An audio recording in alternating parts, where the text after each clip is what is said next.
Bonjour, on va commencer. Je vais donc vous parler d'Angular 2. J'ai jamais voulu faire d'Angular 1, j'accrochais pas, j'aimais pas. Et puis je me suis dit quand Angular 2 est sorti, il faudrait peut-être que j'essaye de changer d'avis, au moins regarder à quoi ça ressemble. J'étais parti pour faire du live coding en fait à l'époque où j'ai proposé le talk et j'ai vachement galéré pour commencer parce qu'il y a très peu de documentation. Ça a un peu changé depuis. Et du coup, j'ai transformé la présentation en une explication de la façon que j'ai commencé pour faire mon début d'application Angular 2. D'où le titre Angular 2, comment se lancer. Donc Angular 2, c'est un framework de chez Google qui est essentiellement codé à base de S6 et de TypeScript, qui est à base de composants, on va parler de classes, qui utilise du RxJS, donc pour avoir une programmation plutôt typée réactive. Et du coup, j'ai essayé de mettre sous forme de tuto ce que j'avais fait pour arriver à faire ma première app. Donc en 15 minutes, je vais essayer de vous parler de comment j'ai installé mon poste, comment j'ai paramétré mon IDE, puis avec un squelette d'application et mon premier composant, une requête HTTP, puis quelques pistes pour aller plus loin. Alors tout à l'heure, j'ai fait le même exercice en fait avec Aurelia. En fait, je compare les frameworks. Tout ce que je vais vous dire, vous le mettez surtout pas en prod, parce que de toute façon, la semaine prochaine, ça risque de pas marcher. Parce qu'il y a des évolutions. La semaine dernière, j'ai été obligé de changer mes slides en 4e vitesse et vérifier que ça fonctionne. J'ai eu une petite frayeur. Donc, pour l'instant, si vous voulez pas louper le coche, vous commencez à regarder, mais vous le laissez sur votre poste. L'installation d'Angular, si vous allez sur le site d'Angular, c'est plutôt simple. Vous avez besoin de TypeScript. Vous avez besoin de TSD, ça vous permet en fait de gérer les fichiers de description qui permettent en fait à TypeScript de comprendre des librairies externes, enfin des librairies qui ne sont pas développées forcément en TypeScript. Ensuite, vous avez besoin d'installer justement les descriptions d'Angular 2, des promises ES6 et puis de RxJS. Et puis vous lancez votre transpiler TypeScript en mode watch et au fur et à mesure que vous faites du TS, enfin du TypeScript, il va transformer tout ça en JS et vous aurez une jolie application. Alors ça ne suffit pas pour commencer. Dans votre page HTML, index HTML, sur le site de Google, ils vous disent qu'il faut faire des références au runtime tracer, et ils vous donnent un lien en fait vers le runtime, à System.js qui vous permet de gérer vos modules et vous donne un lien aussi externe, et à la lib Angular 2 sur leur site. Si vous êtes comme moi, que vous bougez beaucoup dans le train, ça ne marchera pas. Donc, je me suis dit, il faut que j'arrive à installer ça à la main pour pouvoir bosser un petit peu n'importe où. Je suis souvent à la campagne, je n'ai pas Internet. Et puis, dans un but d'apprentissage, je préfère partir sur des fonctionnements simples. Donc, mon code serveur et puis ma web app dans un répertoire public. Et je fais la même chose, en fait, pour tous les frameworks que je teste. Donc, vous avez vu qu'il y avait un lien vers system.js. On va se l'installer en local et on utilise le gestionnaire de package qui est JSPM. Et qui après nous servira à pas mal de choses. Donc une fois que vous l'avez installé en mode global, vous faites un JSPM init. À un moment donné, il va vous demander où est-ce que votre web app est installée par rapport au serveur. Donc là, c'est là où il faut taper par exemple public, puisque moi c'est ce que j'avais choisi, mais sinon vous tapez ce que vous voulez. À la fin des questions, il vous demande si vous souhaitez un transpiler. Pour bosser avec Angular 2, vous choisissez le transpiler tracer. Ça mouline, ça vous installe tout ce dont vous avez besoin et en fait, vous vous retrouvez avec ceci dans votre répertoire public, donc un fichier config.js qui va faire les liens avec les dépendances de fichiers que vous avez besoin et un sous-répertoire JSPM_packages qui contient toutes les libs dont vous avez besoin. Donc en l'occurrence, on aura, nous dans notre cas, le runtime tracer et puis on aura tous les fichiers liés à System.js. C'est pas fini. Il faut que vous installiez les définitions d'Angular, des promises et de RxJS, et puis aussi d'Angular 2 pour le module HTTP et le routeur, afin que TypeScript puisse les utiliser. Et pour finir, vous avez besoin des libs Angular. Donc vous allez directement sur le serveur code angularjs.org et puis vous sélectionnez la version de lib qui vous intéresse. Alors à savoir que si vous faites un JSPM install Angular 2, ça marchera aussi, mais il vous ramène plein de choses dont vous n'avez pas besoin au début pour vous former. Donc allez les télécharger plutôt à la main, c'est plus simple. Donc de base, le Angular 2 dev.js suffit. Après, si vous voulez faire des requêtes, il vous faut HTTP et puis le routeur à la fin est pratique aussi. Et vous pouvez enfin avoir un squelette de départ qui va ressembler à quoi? À ça. vous commencez dans votre page index HTML, vous ajoutez un tag main-app. Moi, je l'ai appelé comme ça. Il n'y a pas de convention, donc vous pouvez l'appeler comme vous voulez. Ensuite, vous mettez la référence à system.js, à config.js qui va gérer le reste de vos dépendances, et puis à vos libs Angular 2.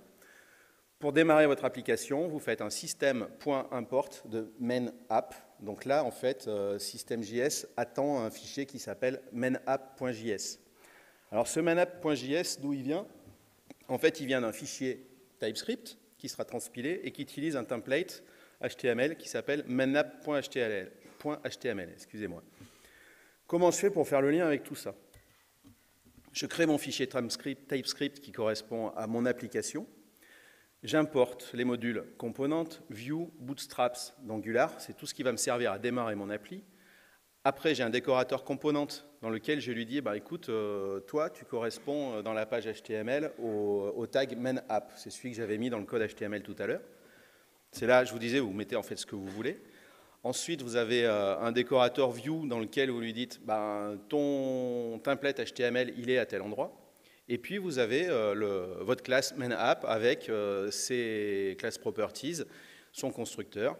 Et pour lancer tout ça, vous utilisez la méthode bootstrap à laquelle vous passez votre classe. C'est relativement simple, ça marche quasiment pareil à chaque fois. Votre template, il va ressembler à ça. Donc tous ceux qui ont déjà fait de l'Angular ne devraient pas être dépaysés, c'est tout simple. Le title et le subtitle, en fait, font référence aux deux propriétés de classe qu'il y avait dans le slide précédent. Mais ça ne va pas marcher, parce qu'il faut que vous transpiliez votre code en JavaScript. Alors au début, je faisais ça en console à la main, et puis j'utilisais Sublime Text. Pas mal, j'aime bien les trucs un peu roots. Puis on m'a parlé de Visual Studio Code. C'est un outil qui est fait par Microsoft, c'est un éditeur un petit peu avancé, qui fonctionne sous Windows, sous Linux et sous macOS, et qui est plutôt pas mal. Donc je suis parti avec ça. Alors, pareil, pour des trucs en prod, pour le moment, en tout cas pour faire du Angular 2, c'est pas complètement stable. Donc il y a des fois où vous risquez de vous énerver un petit peu, mais c'est vachement à surveiller parce qu'il est super agréable à utiliser. Pour fonctionner, il a besoin d'un fichier tsconfig.json. Alors TS pour TypeScript. Il existe aussi un jsconfig pour ceux qui ne font pas de TypeScript. Vous expliquez au transpiler que vous avez une cible. Alors moi, dans mon cas, j'ai mis que c'était de l'ES6. Et puis que je voulais utiliser les décorateurs pour pouvoir justement faire les add component, add view, etc. Alors je transpile en ES6, ça ne fonctionnera pas partout. Vous pouvez lui dire, finalement, je veux transpiler en ES5, par contre, il ne faut pas oublier de rajouter l'option module CommonJS. Et après, tout va fonctionner quasiment automatiquement. Dernier réglage. Dans votre projet, un projet Visual Studio Code, vous avez un sous-répertoire qui s'appelle .vscode qui contient un répertoire tasks.json. Dedans, vous avez juste une chose à faire, en fait, c'est commenter la ligne arcs, qui est une ligne d'exemple, et à la place, vous faites arcs de points et puis décrocher à vide. À partir de ça, quand vous êtes dans Visual Studio Code, vous faites un CTRL-SHIFT-B ou un POM-SHIFT-B, et en fait, votre compilo TypeScript passe en mode transpilation automatique dès qu'il y a un changement. Ça fait que dès que vous modifiez du code TS, ça vous le transpile en JS. Et là, vous avez tout ce qu'il faut pour commencer à bosser. Donc, ce que je vous ai montré, normalement, les slides sont autoportants, donc vous devrez arriver à le reproduire assez facilement. Si vous le lancez dans un navigateur avec un serveur web, vous affichera ceci. Donc ça, c'était, on avait notre fichier de démarrage. Après, j'ai voulu passer à la partie plus composant. Je veux faire mon propre custom tag. Donc, je vais en faire un, application-title, qui m'affiche 2-3 choses en fait dans ma page. Donc, et que je peux utiliser de cette manière. C'est-à-dire, je lui passe des valeurs à travers des attributs.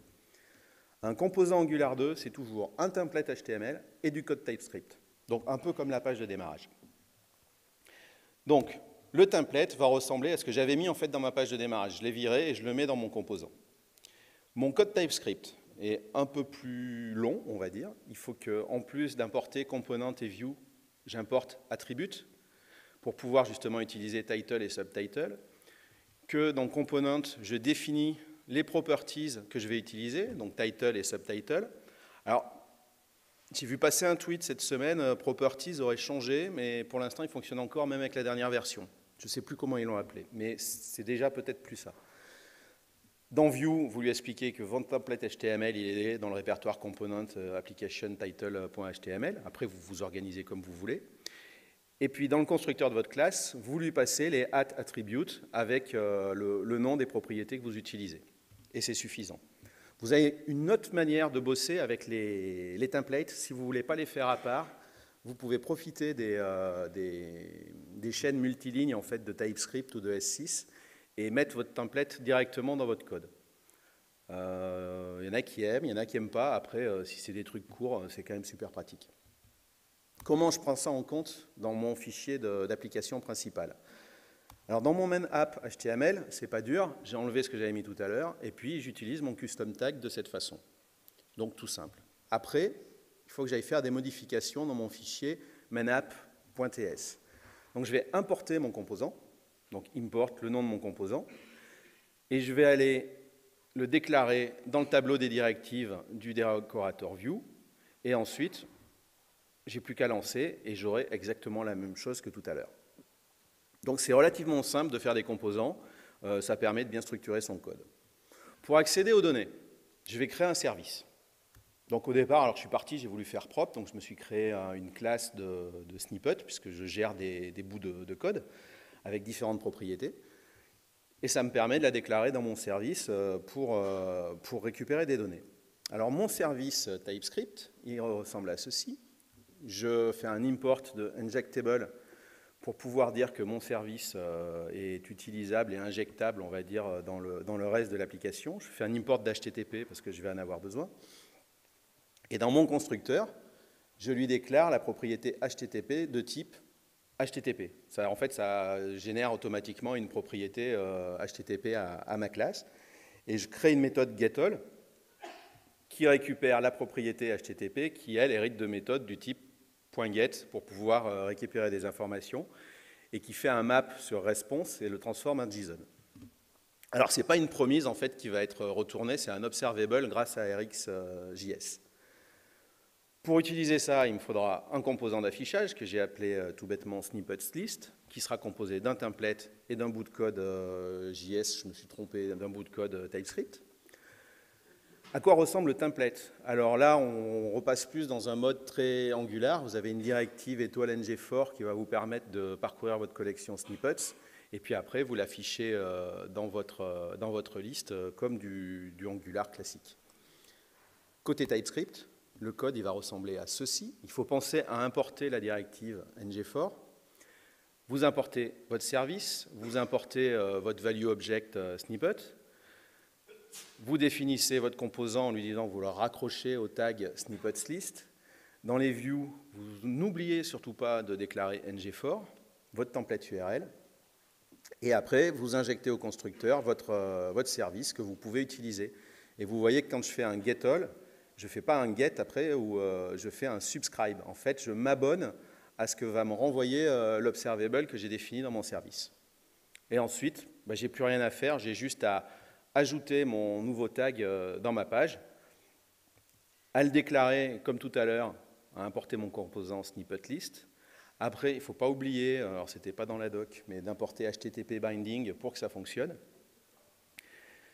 Dans vos directives, vous rajoutez le composant que vous avez importé et quand vous bootstrapez votre application, vous n'oubliez pas de passer en paramètre le HTTP bindings et le service que vous utilisez pour que le reste de vos composants puissent l'utiliser.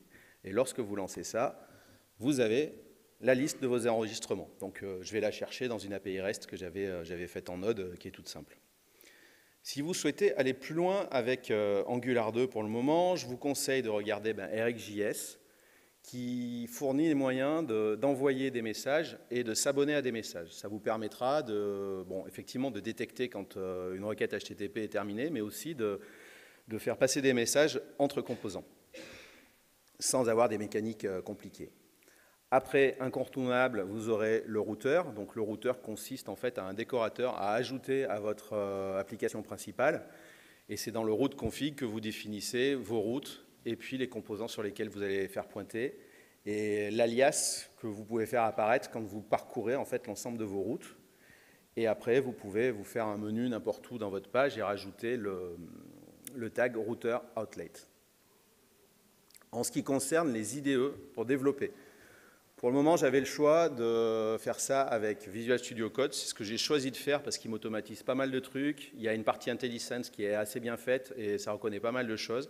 Après, ceux qui sont un peu plus allergiques ou qui veulent éviter les plantages de jeunesse, on va dire, il y a Sublime Text qui est très bien. Je vais faire de la pub à des copains. J'ai des potes à Lyon qui s'appellent les Ninja Squad qui sont en train d'écrire un bouquin là-dessus. Alors, ils publient beaucoup sur ES6 en ce moment. Je vous conseille de suivre leur blog. Et puis quand Angular 2 sera plus cuit, je pense que leur bouquin commencera à sortir ou qu'il y aura des extraits assez intéressants. Et c'est bien de se faire accompagner parce que le framework n'est pas simple.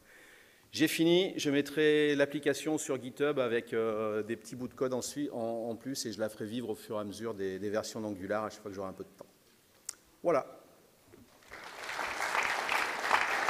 Merci.